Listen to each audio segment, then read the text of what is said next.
Desde que Río fue elegida sede de los Juegos Olímpicos, más de 2.500 personas, la mayoría jóvenes negros como este, fueron asesinadas por la policía.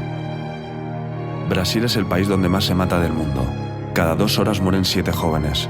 Asesinatos que afectan principalmente a personas negras de 15 a 19 años. Como pasó en el Mundial de hace 2 años, estos datos se recrudecen en grandes eventos deportivos con el supuesto fin de limpiar las calles.